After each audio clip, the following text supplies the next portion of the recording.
네, 오늘은 이제 드디어 4부로 넘어왔습니다. 4부. 예수 그리스도에 대해서 우리가 함께 살펴보는 시간을 갖도록 하겠습니다. 이 4부에서의 첫 시작은 예수 그리스도의 신성에 대해서 이야기를 하고 있는데, 사실 이 신성이라고 하는 것을 우리 또 스프롤 목사님은 이제 2페이지에 걸쳐서 짧게 언급하고 있지만, 이 신성과 관계된 논의들은 사실 훨씬 더 많은 분량으로 우리가 참 대해야 되는, 또 여러 또 신학자들이 훨씬 더 많은 분량들을 할애해서 설명하고 있는 심오하고 또 깊이 있는 내용이라고 할 수가 있습니다. 그래서 예전에도 말씀드렸지만, 또 오늘 이 고민들에 대해서도 잠깐 언급하면서도 말씀드리겠지만, 사도신경을 쭉 이렇게 보시면 사도신경 가운데 우리가 성부, 성자, 성령 하나님에 대한 내용들이, 신앙에 대한 내용들이 언급되어 있는데, 어디에 대한 부분들이, 누구에 대한 부분들이 가장 많이 할애가 되어 있습니까? 예수 그리스도에 대한 부분들이 가장 많이 할애가 되어 있어요. 그거 왜 그런 거겠죠? 왜 그 예수 그리스도에 대한 내용들이 이 사도신경 가운데 가장 많은 부분을 차지하는 것이겠습니까? 그것은 예수 그리스도에 대한 논쟁이 가장 많았기 때문에 그래요. 예수 여러 의견들이 많았기 때문에 자연스럽게 예수 그리스도에 대한 신앙의 정립의 내용들이 사도신경의 내용들 가운데 가장 많이 담겨져 있다라고 할 수가 있습니다. 그 정도로 사실 예수 그리스도의 신성에 대한 내용, 예수 그리스도의 하나님 되심에 대한 논쟁들은 기독교 역사 가운데 엄청난 첨예한 대립들과 많은 논쟁들이 있었고, 그런 치열한 논쟁의 결과 우리가 지금 믿고 신뢰하는 신앙 고백의 내용들과 이런 신앙 어떤 신조들의 내용들이 작성이 되게 되었다라고 하는 것을 우리가 꼭 기억을 할 수 있어야지만 되겠습니다. 그래서 우리 책자를 보시면, 먼저 그리스도의 신성을 믿는 믿음은 그리스도인에게 필수적인 것뿐 아니라 신약의 그리스도 복음에서 극히 중요한 부분이다. 이러한 사실에도 불구하고 교회는 그리스도의 신성을 부인하고 왜곡시키면서 자신이 그리스도인이라고 주장하는 사람들과 끊임없이 직면해 왔다.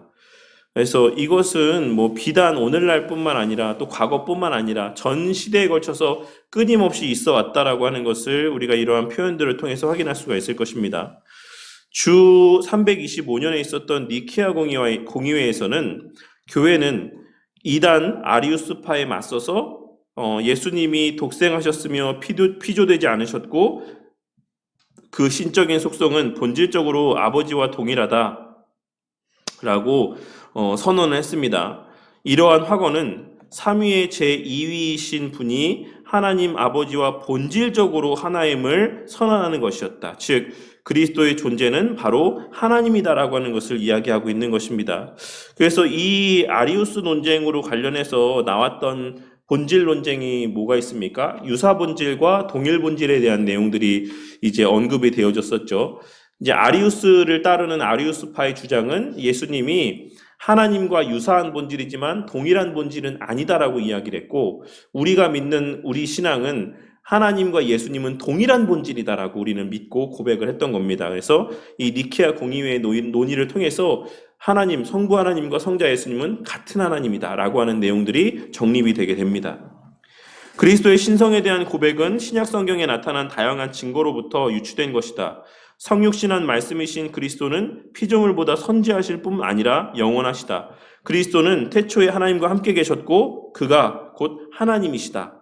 신약 성경의 또 다른 곳에서도 예수님을 일컬을 때 하나님에 대한 용어 호칭을 사용하고 있다. 하나님은 예수 그리스도에게 모든 이름 위에 뛰어난 주라고 하는 이름을 주셨다. 인자이신 예수님은 자신이 안식일의 주인이라고 선언하셨으며 죄사할 권세를 갖고 계시다라고 말씀하셨다. 또 영광의 주로 불리셨으며 도마가 나의 주님이시오 나의 하나님이시니다라고 고백한 것처럼 그 경배를 기꺼이 받으신다. 그 외에 하나님에 대한 이 영광을 돌리는 것을 다른 피조물들에게 돌릴 때 성경은 항상 뭐라고 이야기하죠? 나에게 경배하지 말아라. 경배를 받으실 분은 하나님 한 분밖에 없다라고 이야기합니다. 심지어는 천사들도 그 천사에게 경배를 할 때 천사들이 그와 같이 말하고 있는 것을 우리가 구약 성경의 내용을 통해 확인할 수가 있어요.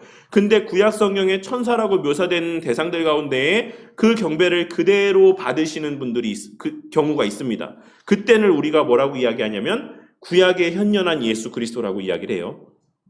그냥 천사가 아니란 얘기죠. 그리고 동일하게 신약시대에 예수님을 향해서 그 하나님에 대한 경배가 나타날 때 예수님께서 그거를 거절하지 않으셨습니다. 그 말은 예수님이 곧 하나님이시다라고 하는 것을 스스로가 또한 인정하는 것을 나타내 보여주는 모습이라고 할 수가 있는 것입니다. 또한 바울은 그리스도 안에 신성의 모든 충만이 육체로 거한다라고 말하였으며 예수님은 천사보다 높으신 분이라고 하는 것은 히브리서에서 계속해서 반복되고 있는 주제다. 왜 그랬습니까? 사람들이 천사를 숭배하니까, 천사를 섬기니까 이런 이야기들을 계속해서 하고 있는 것이죠. 그리고 중요한 거, 요한복음에 나오는 나는 뭐뭐이다, I am who I am이라고 하는 이 표현은 에고에이미라고 하는 이 표현이고, 이것은 곧 이 구약시대의 어떤 말씀의 연장선상 가운데 있는 거라고 할 수 있습니까? 나는 스스로 있는 자니라라고 하는 표현과 동일한 맥락의 표현이에요. 그러니까 예수님께서 나는 하나님이다라고 하는 사실을 신약시대 가운데 이 I am who I am이라고 하는 이 표현을 통해서 우리 가운데 말씀하여 주고 있으신 것이라고 할 수가 있습니다. 주 5세기의 칼케돈 공의에서는 예수님이 참 사람이시며 참 하나님이시라고 선언을 했다. 인간이시며 신이신 예수님의 두 가지 속성에는 혼합, 혼동, 분리, 불일치가 없다라고 이 칼케돈 공의의 내용들을 통해서 정립이 되었습니다. 그래서 이 지금 교재 가운데 언급되어 있는 두 가지의 공의회가 있죠. 하나는 니케아 공의회가 있고 하나는 칼케돈 공의회가 있는데 니케아 공의회에서 이야기한 핵심은 뭡니까? 뭐라고 생각하세요? 하나님과 예수님이 한 하나님이다. 예수님은 곧 하나님이시다. 동일한 본질이시다. 이것을 논의했다라고 하면 뒤에 이어지는 칼케돈 공의회에서는 뭐가 논의가 되었습니까? 그 예수님 안의 신성과 인성에 대해서 이 칼케돈 공의회에서 논의가 된 거예요. 이 두 속성은 혼합, 혼동, 분리, 불일치가 없다. 네, 이렇게 이야기하고 있는 내용들입니다. 그래서 그 내용들을 우리가 좀 요 역사적인 공의의 내용들을 통해서 잠깐 한번 살펴보도록 할게요. 네, 그 나눠드린 유인물 가운데 역사적 공의에 대해서 우리 예전에 이거 한번 봤기 때문에 기독교 역사 보면서 요거 드린 거 받으셨죠, 다들? 요 노란 종이. 요거 안 받으신 분 있으십니까? 여기 나눠드리라고 아까 다 받으셨죠? 네네. 요거 보시면 돼요. 그래서 우리가 에큐메니컬 신조라고 불리는 신조들이 있어요. 그러니까 에큐메니컬 신조라는 말은 그 에큐메니라고 하는 에큐메니칼이라는 표현이 의미하는 것처럼 모든 교회라고 하면 하나님의 교회, 주의 몸된 교회라고 하면 다 수납하는 이런 신앙 고백이 있는데 첫 번째는 뭡니까? 사도신경이 있어요. 그리고 또 하나는 신경이 있습니다. 그리고 콘스탄티노플 신경이 있고 칼케돈 신경이 있어요. 이 네 가지를 우리가 에큐메니컬 신조라고 이야기를 하는데 이 네 가지의 이 신조들, 그러니까 사도신경을 제외한 나머지의 신조들은 다 이러한 공의회들을 통해서 도출되어진 결론이라고 생각하시면 됩니다. 그래서 325년에 니케아 공의회가 있었죠. 그래서 니케아 신경이 여기서 이제 논의가 되고 여기서 예수님의 신성에 대한 내용들이 확증되게 됩니다. 확립되게 됩니다. 내용을 보시면 아리우스는 예수는 피조된 존재로 창조 이전에는 존재하지 않았다라고 주장했다. 로마 황제 콘스탄티누스는 아리우스의 문제가 로마의 질서를 해칠 수 있다라고 판단해서 회의를 소집했다. 콘스탄티누스가 회의를 소집했고 결국에는 이 니케아 신조의 내용들이 이제 언급이 되고 정립이 됐다라고 할 수 있습니다. 니케아 신경의 내용은 나눠드린 유인물 첫 페이지에 보시면 하단에 제가 기록을 해놨는데 제가 읽도록 할게요. 니케아 신경 내용. 우리는 한 분이신 하나님을 믿는다. 그분은 전능하신 아버지시며 유형무형한 만물의 창조주이시다. 그리고 우리는 한 분이신 주 예수 그리스도를 믿는다. 그분은 아버지의 외아들이시며 아버지에게 나셨으며 곧 아버지의 본질에서 나셨다. 하나님에게서 나신 하나님이시며 아버지와 본질이 같으시다. 그분으로 말미암아 만물이 하늘에 있는 것들이나 땅에 있는 것들이나 다 모든 것이 생겨났다. 그분은 우리 인간을 위하여 우리의 구원을 위하여 내려오시어 육신을 취하시고 사람이 되셨으며 고난을 받으시고 사흔날에 부활하시고 하늘로 올라가셨으며 산 이와 죽은 자들을 심판하러 오실 것이다. 그리고 우리는 성령을 믿는다. 그분이 존재하지 않은 시대가 있었다. 나시기 전에 존재하지 않았다. 라고 말하는 사람들은 이 성령을 믿는다 밑에 부분은 지금 예수님에 대해서 다시 언급하고 있는 겁니다. 그분이 존재하지 않은 시대가 있었다. 나시기 전에 존재하지 않았다라고 말하는 사람들을 또는 비존재에서 생겨났거나 다른 히포스타시스, 본체 또는 다른 본질에서 존재한다라고 말하는 사람들을 또는 하나님의 아들은 창조되었으며 변할 수 있으며 달라질 수 있다라고 말하는 사람들을 보편되고 사도로부터 이어오는 교회에서 파문한다 라고 이렇게 결정을 했어요. 이 고백은 모든 시대의 모든 교회가 수납하는 에큐메니카 신조입니다. 그러니까 그럼에도 불구하고 사실 이 니케아 신조의 내용이 뭔지도 사실 모르는 이들도 많이 있습니다. 그래서 정말 우리 신앙의 선배들을 통해서 하나님께서 세워놓으신 이러한 신조들을 또 신앙 고백들을 바르게 배우지 않으면 마치 자신이 성경에서 무슨 새로운 것이나 도출해냈고 깨달았다는 것처럼 그렇게 엉뚱한 이야기들을 하게 될 수가 있다는 것이에요. 근데 해 아래 새 것이 없다라는 말씀처럼 지금 이 시대에 논쟁이 되고 논의되어지는 모든 내용들은 다 과거에도 있었던 내용들이고 과거에 이미 우리 믿음의 선배들을 통해서 우리의 신앙의 핵심적인 내용들은 이미 다 신앙의 고백 내용들 가운데 정립되어져 있어요. 그러니까 우리가 그렇게 이야기하는 것은 정말 우리가 얼마나 공부를 하지 않았는가, 우리가 얼마나 성경에 무지한가라고 하는 것을 이야기하는 것과 같아요. 그러니까 자기 얼굴에 똥칠하는 것과 같은 거죠. 내가 새롭게 생각해냈다라고 이야기하는 것들은. 그래서 제가 우리 남전도 성경 공부 시간에도 말씀드렸을 때 제가 예전에 누군가 성화가 뭐냐라고 질문했을 때 제가 이제 그거에 대해서 제 나름의 기가 막힌 대답을 했다라고 생각한 적이 있었어요. 저는 이제 성화가 죄에 대해서 되게 민감해져 가는 것이다라고 이렇게 생각을 했거든요. 그래서 이제 그 대답을 했는데 막 그 대답을 제가 하고서도 야, 어떻게 이게 내 머리에서 나왔지? 이거 너무 거 아니냐? 막 이렇게 했는데 나중에 제가 신학서적을 보고 책들을 보다 보니까 또 누가 이런 말씀 하셨더라고요. 그러니까 제가 이런 이야기 하는 거, 야, 나만 유일하게 깨달은 거야. 나만 알게 된 거야. 라고 이야기하는 것들은 사실 내가 얼마나 책을 많이 안 읽는 사람인가를 그냥 스스로가 고백하는 행위에 불과합니다. 우리 믿음의 선배들, 우리보다 비교할 수 없이 뛰어난 우리 믿음의 선배들이 사실 이미 우리의 신앙에 필요한 내용들은 다 정립을 해놨어요. 그 가운데 하나가 바로 이 니케아 신경입니다. 얼마나 치열하게 토론했겠습니까? 얼마나 치열하게 논쟁했겠습니까? 얼마나 치열하게 성경을 연구했겠습니까? 그 결과로 니케아 신경의 내용들이 나오게 되었습니다. 그리고 나서 그 이후에 이제 콘스탄티노플 공의회가 있었죠. 381년에. 이 381년에 데오도시우스가 우리 기독교 신앙을 공인한 사람 황제가 누구라고 했죠? 데오도시우스 황제라고 했는데 이 황제가 기독교를 공인하고 나서 믿는 바가 많았고 그 특별히 이제 아리우스의 그 영향력이 계속해서 남아 있었던 거예요. 이미 니케아 공의회 때도 이야기를 했음에도 불구하고 아리우스의 이 논쟁에 계속해서 여러 지역들마다 이것을 믿는 사람들이 있었던 거죠. 근데 기독교가 로마의 이제 국교로 선언되면서 뭐가 필요합니까? 교리의 일치가 필요하죠. 이 로마 전체가 믿는 신앙이 기독교라고 하면 로마 전역에 존재하는 모든 교회에서 믿는 신앙은 다 같아야 되는 겁니다. 그러니까 데오도시우스 황제가 이제 이 회의를 소집해서 아리우스를 통해서 이게 발발한 이러한 신학적인 논쟁을 다 종식시키고 이제 이러한 또 신경들을 정립한 것이다라고 할 수가 있어요. 그리고 나서 이제 에베소 공의에서는 네스토리우스가 이단으로 정죄됐는데 이 내용은 좀 나중에 또 이야기하도록 할게요. 이 내용에 대해서 우리가 언급하고 있는 건 아니니까. 그리고 나서 451년에 우리가 함께 나누고 있는 이 말씀 가운데 기록되어 있는 칼케돈 공의회가 있습니다. 칼케돈 공의회에서는 이제 예수님 안에 신성과 인성이 어떻게 자리하고 있느냐라고 하는 것에 대한 논쟁들이 있어요. 그래서 당시에 이제 단성론이 있었다라는 거죠. 단성론이 뭐겠습니까? 예수 그리스도의 원래는 신성과 인성이 양성이 있었지만 나중에 그 신성이 인성을 다 덮게 되었다라고 하는 거예요. 그래서 나중에는 지금 예수님은 어떻게 돼 있다? 지금 예수님에게는 뭐만 있다? 신성만 있다라고 주장하는 게 단성론입니다. 그래서 지금 이들의 신앙에 따르면 지금 예수님은 뭐만 갖고서 있는 거죠? 신성만 갖고 있는 거죠. 근데 우리가 믿는 바는 그렇지 않습니다. 예수님은 지금도 신성과 인성을 함께 지니고 있다라고 우리는 믿는다라는 겁니다. 그런 내용들이 이 칼케돈 신경의 내용을 통해서 이제 언급이 되고 있습니다. 그래서 칼케돈 신경의 내용도 한번 보시면 2페이지 밑에 부분에 있어요.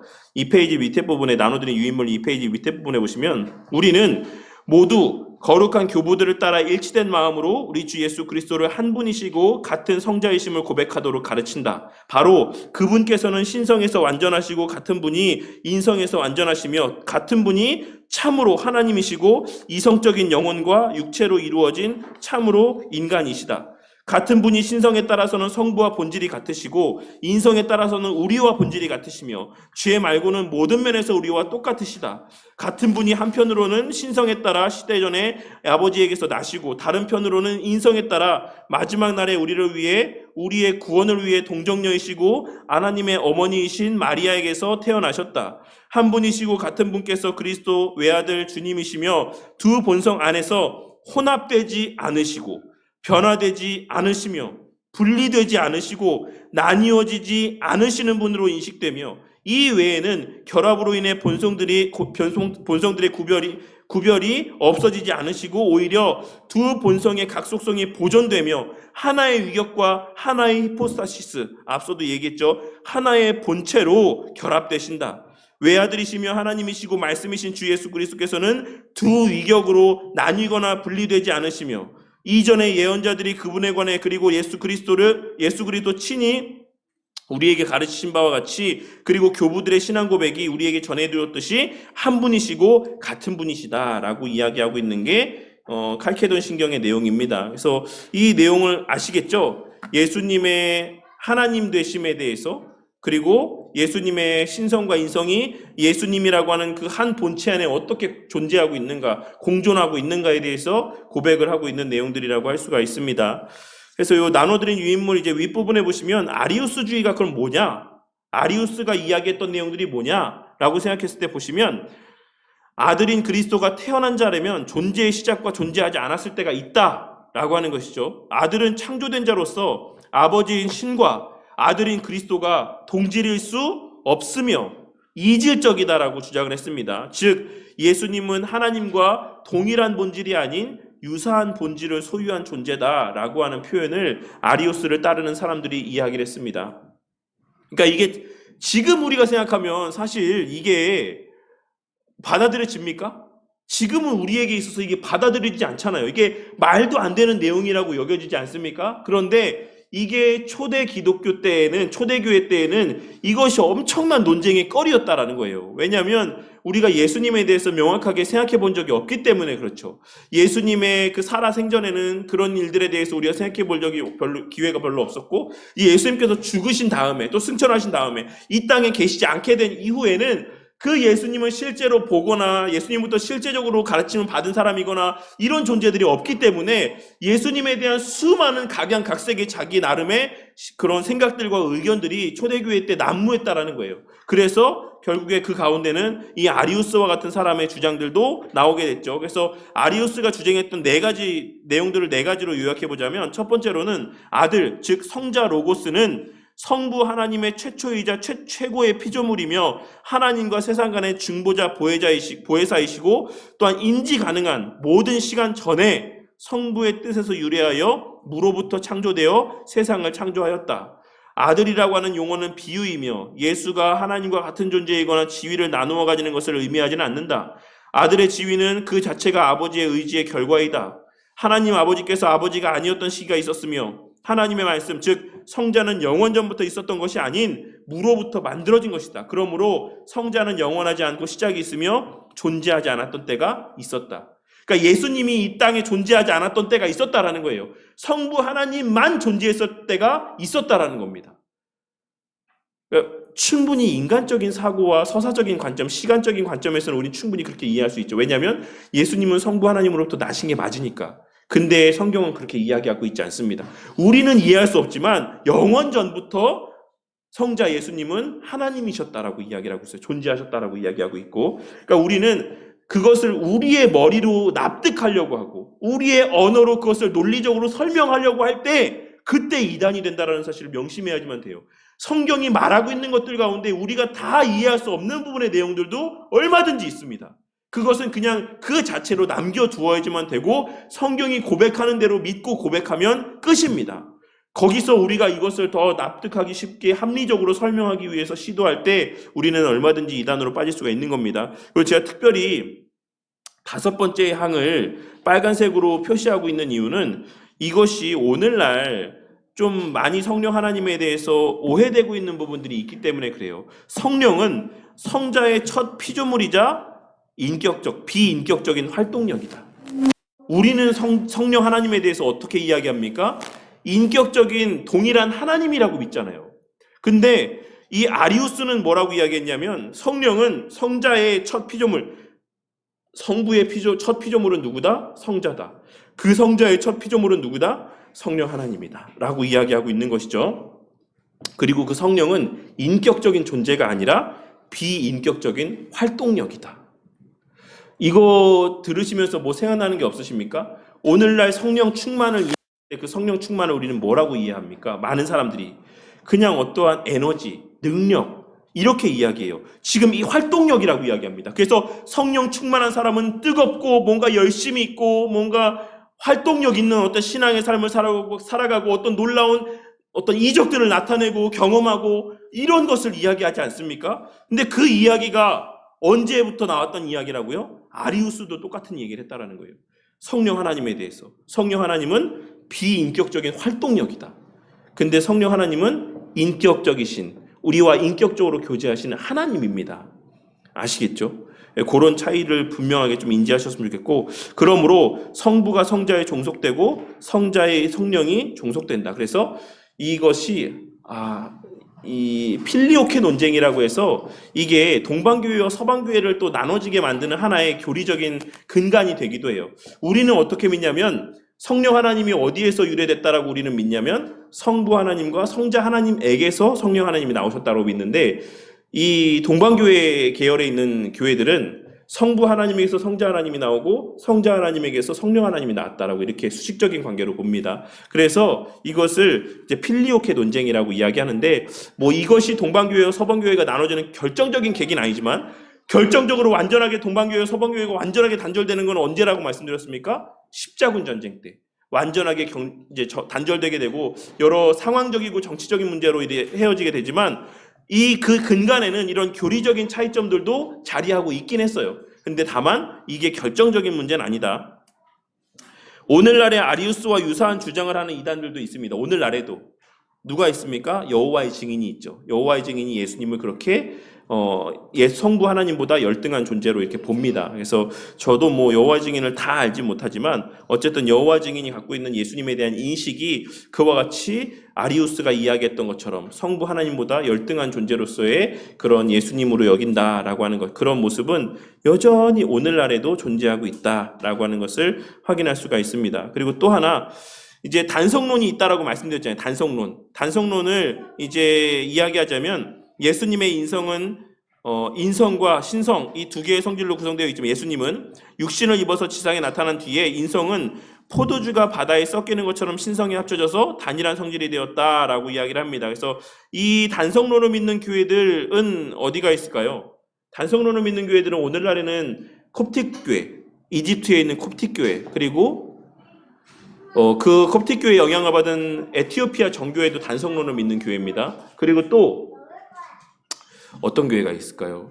그 아르메니아 정교회도 제가 알기로는 뭐 그렇다라고 하던데, 어쨌든 그런 식으로 단성론을 믿는 교회들이 여전히 있습니다. 그래서 예수님은 지금은 신성만 소유하고 계신다라고 믿는 사람들이 여전히 있습니다. 하지만 앞서도 말씀드렸던 것처럼 예수님은 지금 이 순간에도 신성과 인성 양성을 입고 인간이시기도 하면서 하나님으로 하늘에 하나님 보좌 우편에 자리하고 계시고 그 모습으로 이 세상을 심판하러 오십니다. 그래서 그럼 뭘로 오시는 거예요? 육신으로 오시는 거죠. 우리가 알고 있는 우리와 똑같은, 다만 우리와 다르게 죄가 없으신 그 상태의 온전한 육신, 변화된 육신으로 이 땅에 오신다라는 것이죠. 그래서 그 사실을 우리가 믿고 고백하는 겁니다. 그래서 얼마 전에 그런 얘기 했었죠. 제가 얘기한 건 아니고 우리 강성훈 성도님이, 그렇기 때문에 예수님은 지금 이 시간에도 어딘가에는 몸을 입고 있고 어딘가에 계신다. 어딘가에. 우주 어딘가에는. 그러한 어떤 결론들을 그것이 어디에 있는지 모르겠지만 어쨌든 육신의 몸을 입고 존재하시는 공간이 있다라는 겁니다. 그래서 우리는 그렇게 믿고 있습니다. 그런 어떤 영적인 존재로만 예수님이 계시는 것은 아니에요. 그리고 또 하나 오늘 스프롤 목사님이 이야기하신 내용들 가운데에도 이제 인자라고 하는 표현을 예수님께서 사용하셨잖아요. 인자. 근데 이 인자라고 하는 표현이 아주 독특한 표현입니다. 이 인자라고 하는 표현이 예수님이 자신을 가리킬 때는 사용을 했지만 예수님이 이 인자라는 표현으로 다른 사람이 자신을 가리킬 때는 사용을 하도록 허락하지 않으셨어요. 성경 어디에도 다른 사람이 예수님을 가리켜서 인자라고 표현하고 있는 부분이 없습니다. 그 인자라는 내용에 대해서 이제 바빙크 선생님은 개역교역 3권에서 이렇게 설명을 하고 있어요. 인자라는 예수님의 명칭에는 의심의 여지가 없이 예수가 단지 이스라엘만 아니라 모든 사람과 유사한 참된 사람이라고 하는 사실이 담겨 있지만 동시에 예수가 모든 사람 가운데 전적으로 독특한 위치를 차지한다라는 사실도 표현되어져 있다. 그러니까 예수님의 인자라고 하는 이 표현에는 독특한 의미가 담겨져 있다는 거예요. 예수님에게만 속하는 어떤 독특한 성격들이, 의미들이 이 인자라는 표현에 담겨 있다는 겁니다. 그래서 예수님께서는 의도적으로 자신을 가리킬 때, 표현할 때 인자라고 하는 표현들을 사용을 하셨어요. 그 예수님께서 이 인자라는 표현을 나타내 보여주기 위한 것, 인자라는 표현을 통해서 알려주기 위한 것은 첫째로는 예수는 단지 다윗의 아들과 이스라엘의 왕일 뿐만 아니라 모든 사람과 연관을 맺고 자신의 영혼을 많은 사람을 위한 속죄로 주는 인자다라고 하는 사실을 말씀해주고 있고, 또 그럼에도 불구하고 예수는 모든 사람 가운데서 전적으로 독특한 위치를 차지하는데 이는 예수가 위로부터 하늘에서 내려왔으며 지상에 머무는 동안 성부와 끊임없는 교제를 누렸으며 죄를 사하고 영생을 주며 왕국의 모든 소유물을 자기에게 속한 자들에게 나누어 주기 위한 권세를 지닌 존재다라고 하는 의미 또한도 이 인자라고 하는 표현 가운데 담겨져 있다는 겁니다. 그리고 예수는 유대인들이 자신들의 메시아를 기대했던 것처럼 힘으로 이 권세를 획득해서는 안 되며 다만 예수는 여호와의 종으로서 반드시 자기 백성을 위해 고난을 받고 죽어야지만 됐다라고 하는 의미 또한도 이 인자라고 하는 표현의 의미 가운데 담겨져 있습니다.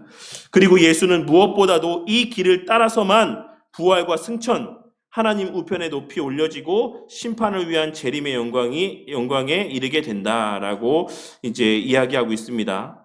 그러니까 이 예수님의 인자라고 하는 표현에는 예수님의 참 하나님 되심과 참 인간으로서의 양면성, 그리고 예수님의 그 인간으로서의 그 대표성을 지니고 감당해야 되는 사역의 여러 가지 의미들이 다 담겨져 있는 독특한 표현이다라고 하는 것을 우리가 이해할 수 있어야지만 됩니다. 그래서 이것은 스스로가 자신에 대해서만 이야기하시는 것이고, 그리고 다른 그 누구도 이 인자라는 표현으로 자신을 부르는 것을 예수님이 허용하지 않으셨다라고 바빙크 선생님은 그의 개역교회학 책에서 이야기하고 있습니다. 그리고 우리가 이 함께 나눈 예수님의 신성에 대한 부분에서 이레니우스라고 하는 분은 이렇게 이야기했습니다. 예수는 참된 인간이며 참된 하나님이다. 세상을 창조하고 태어나고 죽은 이는 하나이자 동일한 그리스도다라고 이야기하고 있고, 터툴리안이라고 하는 교부는 또 이렇게 이야기했습니다. 그리스도 안에 한 인격 안에 혼합되지 않고 결합된 두 상태, 참된 하나님과 참된 인간이 있다라고 이야기를 하고 있습니다. 그래서 뒤에 터툴리안 선생님이 이야기했던 부분은 칼케돈 신경의 내용이라고 할 수가 있고, 이레니우스 선생님이 이야기했던 부분은 니케아 신경에 언급되어 있는 내용들이라고 할 수가 있죠. 그래서 이러한 내용들이 본격적으로 논의되고 결의되기 이전에도 참된 신앙을 소유한 교부들과 선생들은 언제든지 이 칼케돈 신경과 니케아 신경에 고백된 내용들을 가르쳐 왔다라고 하는 사실들을 우리가 교부들의 고백을 통해서도 확인할 수가 있는 것입니다. 네, 그래서 우리 예수님의 신성에 대해서 이야기하고 있는 부분들은 여기까지고, 그 내용들을 정리하고 있는 것 보시면 박스에 잠깐만요. 네, 25과의 요약 부분 보겠습니다. 그리스도의 신성은 기독교의 지극히 중요한 교리다. 니케아 공의회에서는 그리스도가 하나님 아버지와 같은 속성과 같은 본질을 지니셨고 피조된 존재가 아니다라는 것을 선언하면서 그리스도의 신성을 확언했다. 신약 성경은 그리스도의 신성을 분명하게 이야기하고 있다. 칼케돈 공의회는 그리스도가 참 하나님이라는 사실을 선언했다. 물론 이 칼케돈 공의회는 그것도 이야기하고 있지만 예수님 안에 두 본성이 이렇게 혼합되지 않고 혼동되지 않고 분리되지 않고 불일치가 없는 상태로 공존한다라고 하는 것을 이야기하고 있는 겁니다. 그래서 그 내용들도 잘 함께 이렇게 이해하고 있으셨으면 좋겠습니다. 자, 그리고 이어서 26페이지, 26페이지 아니죠. 26과 그리스도의 복종에 대해서 함께 보도록 하겠습니다. 복종하는 자는 어떤 사람인가? 복종한다라고 하는 것은 복종하는 자가 복종 대상의 권위 아래에 있다라는 사실을 이야기합니다. 즉 복종하는 자는 복종을 받는 자와 대등하지 않으며 같은 수준의 권위를 갖지 않는다라는 것이죠. 맞지 않습니까? 권위가 있는 사람의 말에 듣고 그 아래에 있는 사람이 그 권위에 따라서 복종하는 것이죠. 따라서 그리스도의 복종을 이야기하려면 우리는 세심한 주의를 기울여야지만 된다. 무슨 말인지 아시겠습니까? 그렇게 예수 그리스도의 복종을 잘못 이해하면 성부 하나님이 성자 예수님보다 더 우월한 존재라고 하는 그런 결론에 다다르게 될 수 있기 때문이라는 거예요. 우리 문화에서는 복종을 불평등과 동일시한다. 그러나 삼위는 그 본성과 명예와 영광이 동등하다. 삼위 모두가 영원하며 스스로 계시며 모든 신의 속성에 함께 참여하신다. 하나님의 구속 계획에서 아들은 자발적으로 아버지께 복종하신다. 아들을 세상에 보내신 이는 아버지이시다. 그리고 아들은 아버지의 뜻을 행하기 위한 순종으로 이 땅에 오셨다. 그러나 예수님이 마지못해 억지로 순종하지 않았다라는 점을 우리는 주목해야지만 된다. 예수님께서는 마지못해서 그 권위에 눌려서 이 예수님의 그 사역들을 감당하신 것이 아니다라는 것이에요. 아버지와 아들은 그 영광과 품으신 뜻이 같다. 아들이 구속사업을 원한 것과 동일하게 아버지도 그것을 원하셨다. 아버지가 그 아들에게 구원의 역사를 수행하기 원하신 만큼 아들도 그 일을 원하셨다. 예수님은 주의 전을 사모하는 열심히 나를 삼키리라 라고 선포하셨고 그의 살과 피로 그 일을 감당하셨죠. 결국 그리스도의 복종과 순종은 고통에만 이른 것이 아니다라는 사실을 주목해야지만 된다라는 것입니다. 그리스도의 복종과 순종은 결국 그의 기쁨과도 결부되어진다라는 사실입니다. 단순히 고통만이 예수님께 있었다라는 것이 아니에요. 예수님이 그 일을 감당하면서 물론 힘겹고 고통스러운 부분들도 있었던 것이 사실이지만 그의 더 큰 기쁨과 하나님의 추구하시는 바가 예수님의 사역 가운데 담겨져 있는 겁니다. 그 계획은 우리를 위한 그리스도의 모든 사역과 영광을 포함한다. 웨스트민스터 신앙고백서는 이와 같이 아버지의 목적과 그리스도의 사역이 연결된다라는 사실을 설명하고 있습니다. 하나님은 그 기쁘시고 영원하신 뜻을 따라 독생자 주 예수를 하나님과 사람 사이의 중보로 삼으시고 선지자와 제사장과 왕으로 삼으시고 그의 교회의 머리로 삼으시고 구주가 되게 하시고 모든 것의 상속자가 되게 하시고 세상의 심판주로 삼으시고 그에게 영원전부터 한 백성을 주사 그의 씨가 되게 하시고 때가 되면 그로 말미암아 구속받고 부르심을 받고 의롭다 하심과 거룩하게 하심과 영원롭게 하심을 받게 하셨다라고 고백하고 있습니다. 웨스트민스터 신앙고백서 8장 1항에 있는 이 내용들이죠. 예수님은 아버지의 완전하신 뜻에 자신을 복종시키심으로써 우리는 하고 싶지도 또한 할 수도 없는 일들을 우리를 위해 해주셨다. 예수님은 하나님의 뜻에 온전히 순종하셨다. 그분은 세례를 받으시면서 요한에게 우리가 이와 같이 하여 모든 의를 이루는 것이 합당하다라고 말씀하셨다. 예수님의 전 생애와 사역은 이 완전한 순종을 보여준다. 이와 같은 순종으로 예수님은 가장 중요한 두 가지 예를 선처하셨다. 첫째, 흠없는 어린 양, 우리의 구주가 되신 것이다. 예수님이 범죄하셨다면 그는 우리의 죄는 고사하고 자신의 죄도 속하지 못하셨을 것이다. 둘째로 예수님의 완전한 순종으로 말미암아 언약을 지키는 모든 자에게는 하나님이 약속하신 상을 얻으신 것이다. 예수님은 그가 우리에게 주시는 하늘의 상을 받을 만한 공로를 쌓으셨다. 예수님은 복종하는 한 사람으로서 복종하지 않는 모든 사람들을 구원하셨다라고 할 수 있습니다. 그래서 이 내용들이 지금 능동적인 순종과 수동적인 순종에 대해서 이야기하고 있는 겁니다. 그래서 그 내용들에 대해서 설명하고 있는 이 바빙크 선생님의 내용들을 좀 함께 살펴보도록 할게요. 3페이지에 나눠드린 유인물 3페이지 한번 보도록 하겠습니다. 그리스도의 순종 26장에 관련된 내용입니다. 성경은 그리스도의 사역 전체를 하나님의 율법의 성취와 하나님의 요구에 대한 충족으로 여긴다. 그리스도는 선지자와 제사장과 왕으로서 자신의 출생과 죽음, 자신의 말씀과 사역에서 항상 하나님의 뜻을 성취했다. 그리스도는 이 뜻을 행하기 위해 이 세상에 오셨다. 하나님의 율법은 그리스도의 심중 깊은 곳에 있었다. 그리스도의 인생 전체는 온전한 순종이요, 완전한 제사요, 하나님께 감미로운 향기였다라고 할 수 있습니다. 그 하나님의 뜻은 단 하나였으며 그리스도가 그 뜻에 복종했던 순종 역시 단 하나였고 그리스도가 순종으로 성취했던 의로움도 단 하나였다. 그렇기에 그리스도가 우리를 위해 획득한 유익들도 하지만 그리스도가 보여주었던 순종은 수동적인 측면과 능동적인 측면으로 구분된다라고 할 수 있죠. 그래서 이 지금 두 번째 단락에 있는 이 내용이 최근에 있었던 그 능동 순종과 수동 순종에 대한 엄청난 논쟁들을 야기시켰던 저는 표현이라고 생각합니다. 그래서 저는 생각했을 때 이 앞부분만 읽었던 것 같아요. 그 논쟁을 불러일으켰던 분이 하나님의 뜻은 하나였다. 그리스도가 뜻에 복종했던 순종 역시 단 하나였다. 그러니까 이 능동적 순종과 순종으로 이렇게 구별하는 게 잘못됐다라고 이야기했던 거, 그게 이단적이다라고 이야기했던 게 최근에 이제 여러 그런 이의를 제기했던 어떤 목사님이 주장했던 바였거든요. 근데 바빙크 선생님도 그렇게 보고 있어요. 예수님의 십자가의 대속의 그 사건 하나로 이제 모든 것이 이루어졌다라고 이야기하지만 덧붙여서 이야기하고 있는 게 있다라는 것을 우리가 간과해서는 안 되는 것이죠. 그리스도가 보여주었던 순종은 수동적인 측면과 능동적인 측면으로 구별된다라고 하는 이 내용도 우리가 간과해서는 안 됩니다. 이 내용을 설명하기 위해서 다시 한번 말씀드리도록 할게요. 제가 어저께 저희 아내한테 이 능동순종과 수동순종에 대해서 다시 물어봤는데, 저희 아내가 잘 모르겠다라고 이야기를 했어요. 그래서 다시 말씀드리겠습니다. 다시.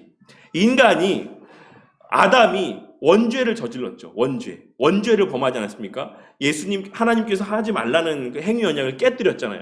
그로 말미암아서 그 아담의 후손으로 태어난 모든 사람에게는 뭐가 따라오게 되었습니까?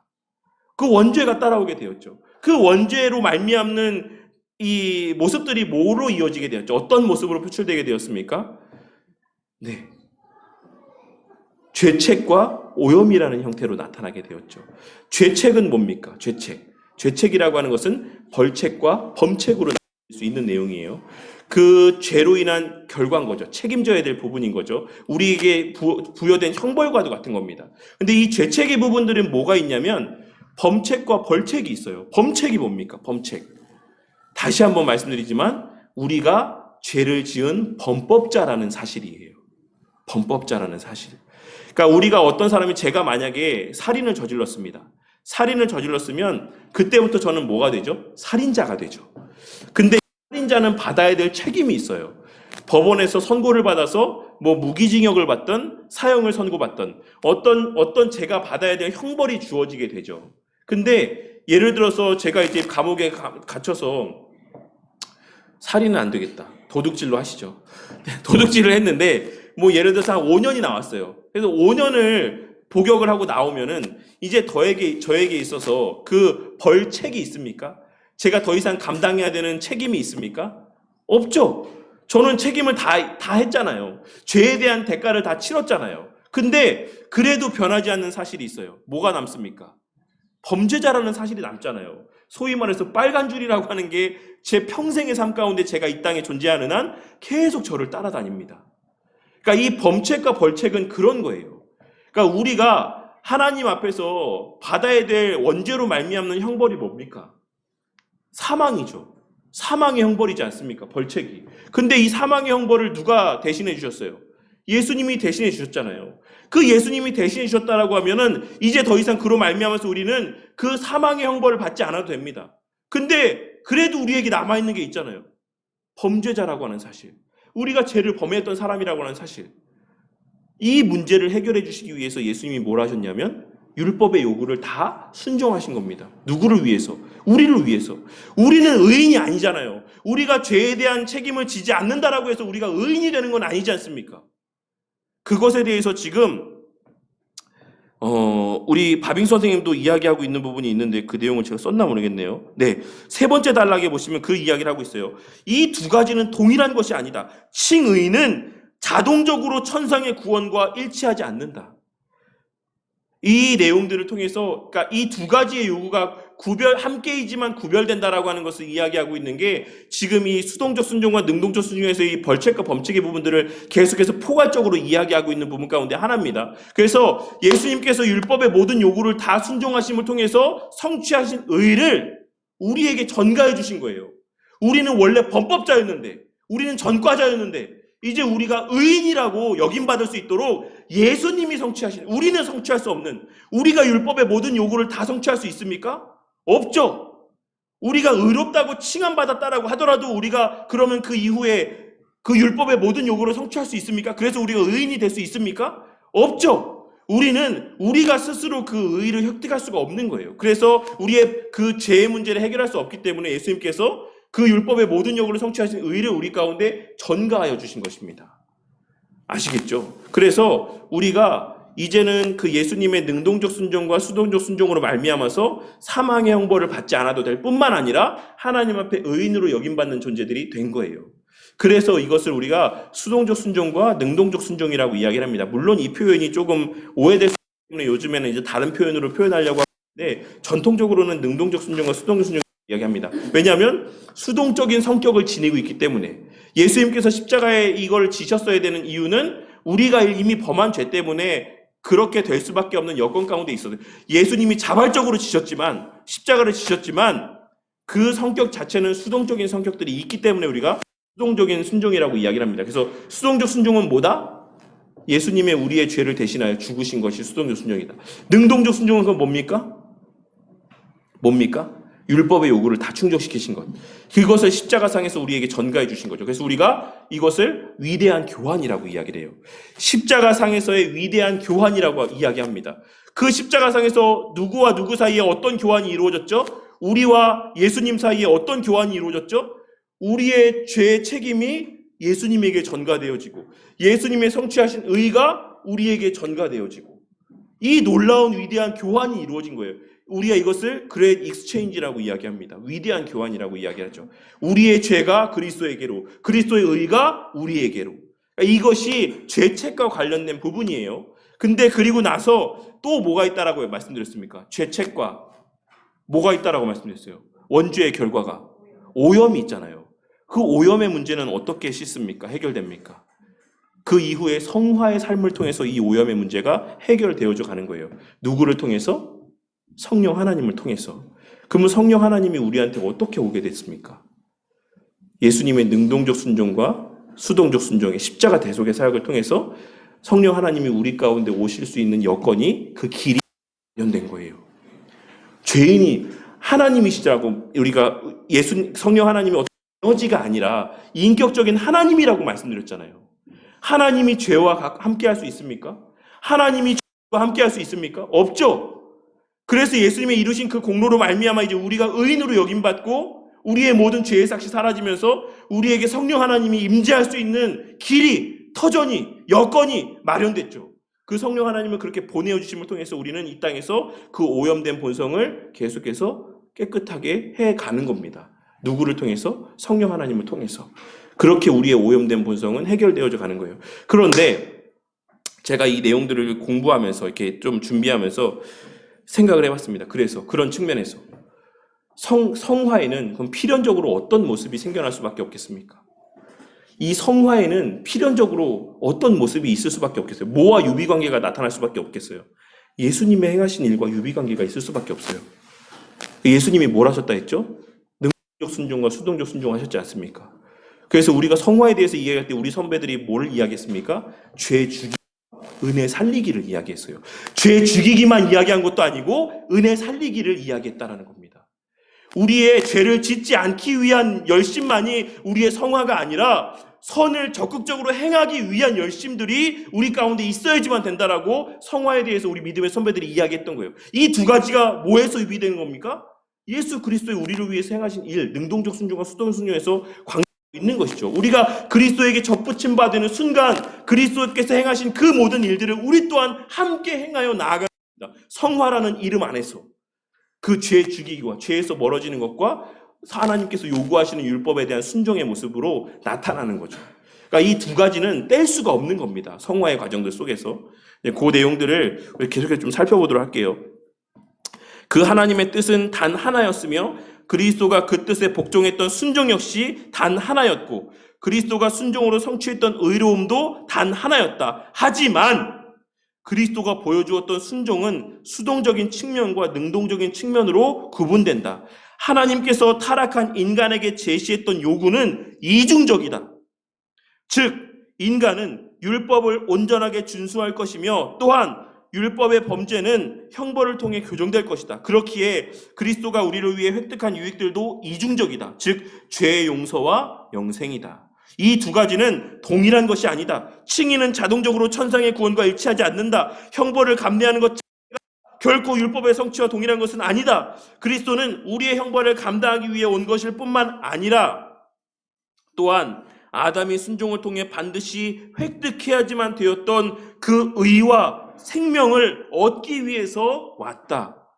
예수님은 그것을 우리에게 주시기 위해서 왔고 율법의 모든 것을 다 이루셨다라는 겁니다. 그리스도는 우리가 아담 안에서 잃은 것보다 더 많은 것을 주는데 단지 죄 용서와 형벌의 면제뿐만 아니라 또한 즉각적으로 신앙 안에서 범죄할 수 없음과 죽을 수 없음의 은혜 또한 우리에게 허락하여 준다. 이러한 그리스도의 능동적인 순종과 수동적인 순종은 구분되지만 구체적으로 그리스도의 삶과 죽음에 언제나 일치한다.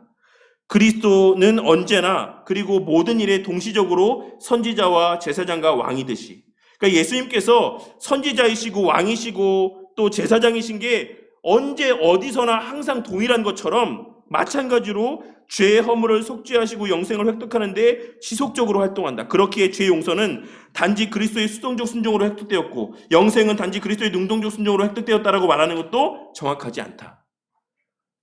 이것을 너무 명확하게 구별짓는 것도 바람직하지 않다라고 이야기하고 있는 거예요. 능동적 순종의 측면이 있고 수동적인 순종의 측면이 있는 것이 맞지만 이 두 가지를 칼로 무자르듯이 딱 자를 수는 없다라는 것을 이야기하고 있는 겁니다.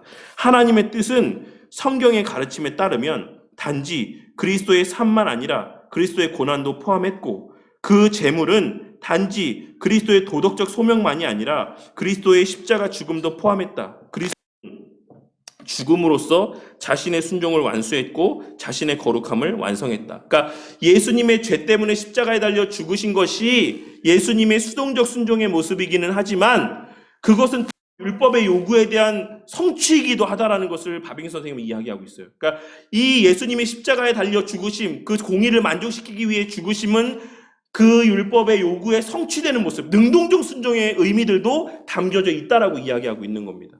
그래서 이 두 가지 엄밀하게 그냥 칼로 무자르듯이 딱 잘라서 이것은 수동적 순종, 이것은 능동적 순종, 이것은 반드시 여기에만 속하고 이건 여기에만 속하는 것이야 라고 이렇게 이야기할 수는 없다라고 이야기하고 있는 겁니다. 그래서 이제 그러한 측면을 너무 부각하다 보니까 아마도 그 정모모라고 하는 목사님이 좀 그러한 잘못된 주장들을 했다라고 생각해요. 하지만 우리 믿음의 선배들은 그럼에도 불구하고 그것이 두 개가 엄밀하게 구별되어지지 않는 지점이 있다라고 할지라도 우리가 수동적인 순종과 능동적인 순종이라고 하는 개념, 이 개념 자체, 그 측면 자체는 우리가 부정해서는 안 된다라고 이야기하고 있는 게 바빙 선생님이 이야기했던 바고, 바빙 선생님 이전에 우리 모든 신앙의 선배들이 이야기했던 바고, 모든 신앙 고백서의 내용들이 언급하고 있는 바입니다. 그래서 이해가 되시겠죠? 이제 능동적 순종과 수동적 순종, 그리고 오염, 그리고 벌책과 범책, 그리고 성화에 있어서의 그런 수동적 순종의 측면과 능동적 순종의 측면들,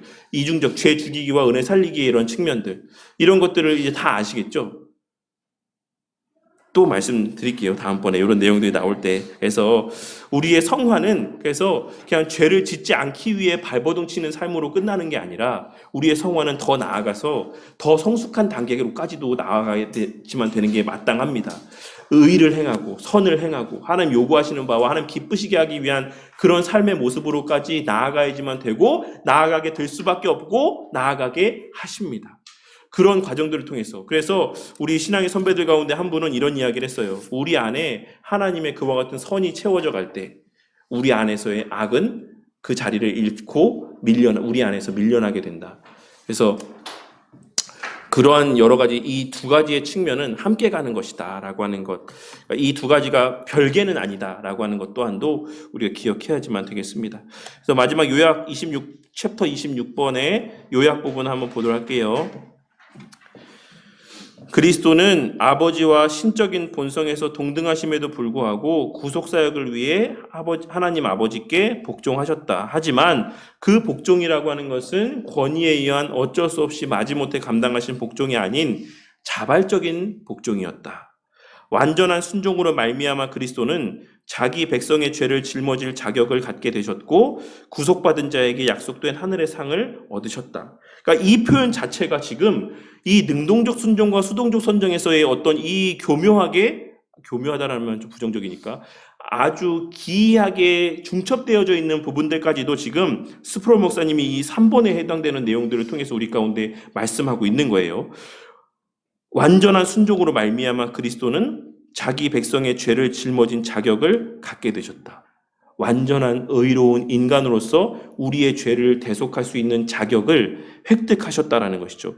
결국에 이것은 율법에 대한 순종, 우리의 칭의와 관계된 부분이지만 이 사실을 통해서 정작 예수님이 감당하신 것은 뭐다? 능동적인 순종, 수동적인 순종의 그 요구를 충족하셨다라는 것을 말씀하고 있는 것이죠. 그래서 구속받은 자에게 약속된 하늘의 상을 얻게 되셨다.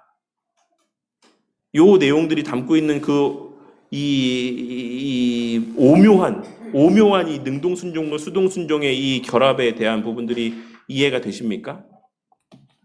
한번 곱씹어서 이 문장의 내용들 한번 깊이 한번 상고해 보세요. 그래서 예수님의 율법의 성취는 우리에게 의를 전가하여 주심이기도 하지만 또한 동시에 율법의 요구에 대한 만족이시기도 하고 또한 그 다음에 우리의 자로서의 우리의 죄를 대속하기 위한 과정으로서의 모습이기도 하다라는 것을 말씀하고 있는 것이죠. 그래서 그 율법의 요구에 순종하시는 것은 오로지 능동 순종과만 관계된 부분이 아니라는 거예요. 수동 순종의 부분과도 예수님의 율법의 순종이 관계되어져 있다라는 것을 말씀하고 있는 거예요. 이제 좀 아시겠죠? 율법의 요구에 성취하신 게 단지 우리를 의롭다고 여김받게 하시기 위해서만 율법에 순종하신 게 아니다라는 겁니다. 완전한 인간으로서의 완전한 의인으로서의 그 모습을 갖추심으로써 우리의 대표로서 그 자격을 갖추시고 우리를 대신하여 십자가를 짊어지시기 위해서도 하나님의 모든 뜻에 온전하게 순종하셨다라는 거예요. 그러니까 이 부분이 물론 큰 틀 안에서는 능동 순종과 관계된 부분이 있지만 예수님의 율법을 성취하심이 근데 그게 그러면 수동적인 순종 우리의 죄를 대신하여 십자가에 달려 죽으시는 것과는 무관한 것이냐? 그렇지 않다라는 것을 이야기하고 있는 거예요. 아시겠죠? 이 내용들 한번 쭉 읽어보시면 좀 이해가 되실 것 같아요. 아시겠죠? 그래서 우리의 예수님의 순종 가운데는 능동적인 부분과 수동적인 부분들이 있지만 수동 순종과 능동 순종의 부분들이 있지만 예수님의 그것을 이루시기 위한 사역은 하나이지만 그 안에 두 가지의 측면이 있다. 근데 이 가지의 측면은 구별되어야 되지만 이것이 칼로 무자르듯이 아주 연관이 없는 것이 아니다. 이것과 이것은 서로 상호 보완적인 그러한 관계 가운데 있다라고 하는 것을 말씀하고 있는 거예요. 바빙 선생님이. 그래서 제가 이야기했던 것보다 바빙 선생님은 좀 더 깊고 넓고 더 풍성한 이야기를 하고 있는데 제가 이 시간 그 개혁교육 책에 있는 내용을 제가 다 읽어드릴 수는 없으니까 조금만 발췌해서 기록을 하다 보니까 조금 이해가 되지 않는 부분들도 있으실 것 같아요. 근데 이 내용들은 또 하겠죠. 또 할 겁니다. 근데 또 할 때 또 좀 더 확장된 부분 안에서 제가 설명을 좀 더 드리도록 하겠습니다. 네, 제가 기도하고 마치도록 하겠습니다. 하나님 감사합니다. 오늘 이 시간에도 참 부족하고 연약한 종이 무한하신 하나님에 대한 이런 가르침들을 감히 또 이렇게 성도님들 앞에서 또 가르치느라 또 애를 썼습니다. 주님 불쌍히 여겨주시고 부족한 종의 입술을 통해 또 증거되어졌던 내용들 가운데 혹시 또 이해가 되지 않는 부분들이 있다라고 하면 또 다른 시간에 함께 나눌 때 또 하나님 말씀을 깊이 묵상할 때에 그 내용들과 연결지어서 깨달아지는 은혜가 있게 하여 주시고, 또 혹 부족한 종의 부족으로 연약함으로 또 잘못 전달되어진 부분들이 있다라고 하면 또 다음 시간에 또 이러한 이야기들을 나누게 될 때에 그 잘못된 부분들을 또 저도 깨닫고 성도들에게 바로 잡아서 바르게 또 가르침을 전할 수 있는 은혜가 있게 하여 주시옵소서. 하지만 주님, 하나님께서 우리 성도님들을 사랑하시기에 우리의 그 모든 부족과 연약에도 불구하고 늘 우리의 신앙을 굳게 세워가시고 우리 교회를 든든히 세워가실 줄 압니다. 우리 자신을 바라볼 때에는 낙심되어질 만한 제목들밖에 없겠지만, 그러한 우리를 세우시고 우리를 통해 일하시며 우리를 이끌어 가시는 분은 온전한 하나님이신 줄 아오니, 또한 그 모든 우리에게 예비된 유익과 은혜들이 이미 그리스도를 통해 다 성취된 줄 알고 있사오니, 주님, 우리의 부족을 바라보며 낙심하지 않게 하여 주시고 늘 감사와 기쁨 가운데 그 걸음을 걸어가게 하시고, 다만 그럼에도 불구하고 더 알기를 열망하는 마음들, 하나님을 더 가까이 하기를 원하는 그런 열망들이 우리의 마음 가운데 가득 채워지게 하여 주셔서 그 선한 열망들로 말미암아 우리의 신앙이 더욱더 자라가게 하여 주시고, 하나님을 바르고 온전히 알아가게 하시고, 그로 말미암아 하나님을 더 사랑하게 하여 주시고 이웃을 사랑하며 겸손함 가운데 살아가는 저와 우리 모든 성도님들이 되게 하여 주시옵소서. 주님, 또 한 주의 삶이 시작이 되었습니다. 이 한 주의 삶을 우리가 후회했던 모습대로 반복하는 삶 되지 않게 하여 주시고, 이 한 주의 삶에는 조금 더